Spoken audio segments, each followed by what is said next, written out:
Good morning. My name is Catherine Chapman, and today I am going to be doing my project, presenting my project on the Indian Removal Act, Deadly Genocide.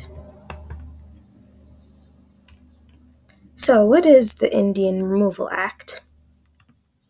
The Indian Removal Act of 1830 was a law orchestrated by President Andrew Jackson, which, upon being passed by Congress, is arguably an act of pure genocide against Eastern Indian tribes, as well as an act of inhumanity in rebuttal of federal treaties protecting native territories.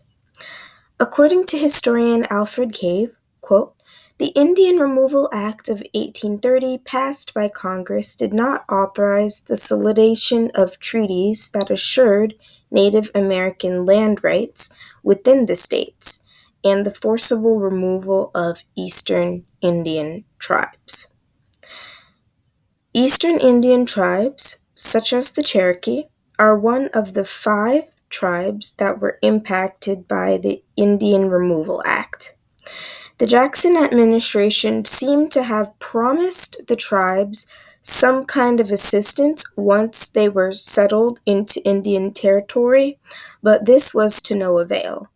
The tribes never received any kind of reapable compensation after being forcibly removed from their ancestral lands, as they so rightfully deserved.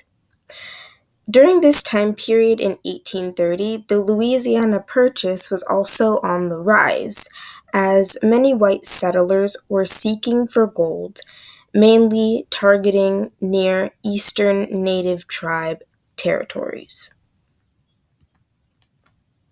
The Indian Removal Act was a violation towards the treaties that were already in place between the territories of the 5 major Eastern Indian tribes, which are the Cherokee, the Seminole, the Chickasaw, Creek, and Choctaw.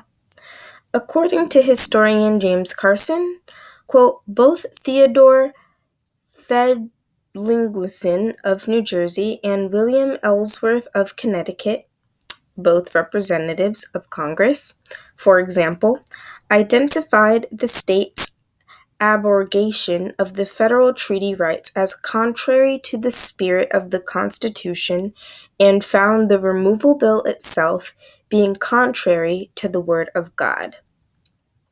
Now, the Indian Removal Act in itself was contrary to the spirit of the Constitution because of the fact that it was indeed unconstitutional, as it violated the Fifth Amendment.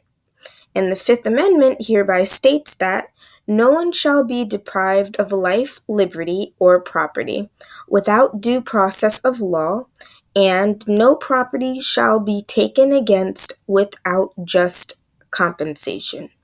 So, therefore, the Jackson administration was wrong for acting upon the Indian Removal Act and forcibly removing the tribes from their ancestral lands, that upon relocation, the tribes should have received compensation, but they did not.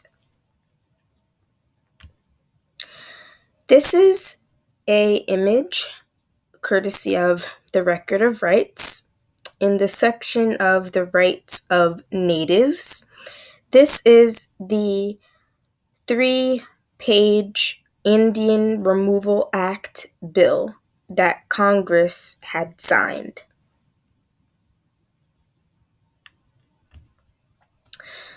Also, this is an image of the map that shows the Indian lands upon relocation and the different routes of removal based on the territories.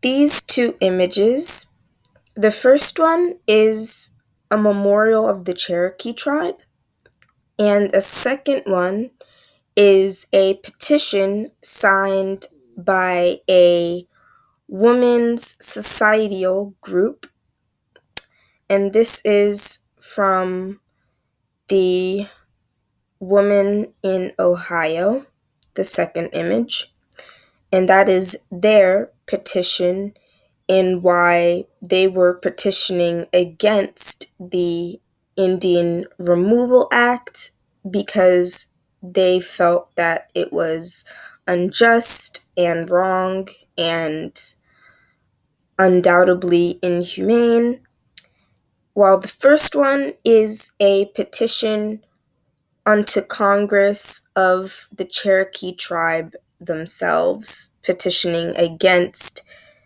the forcible removal of being taken away from their ancestral lands, being forcibly removed, being evacuated. To conclude, the Indian Removal Act of 1830 was a mere unconstitutional violation of treaty rights under the Jackson administration that had protected the territories and was an act of inhumanity through the forcible removal of the 5 eastern native tribes without any justification for the tribes themselves who had left their territories behind for the sake of the Louisiana Purchase.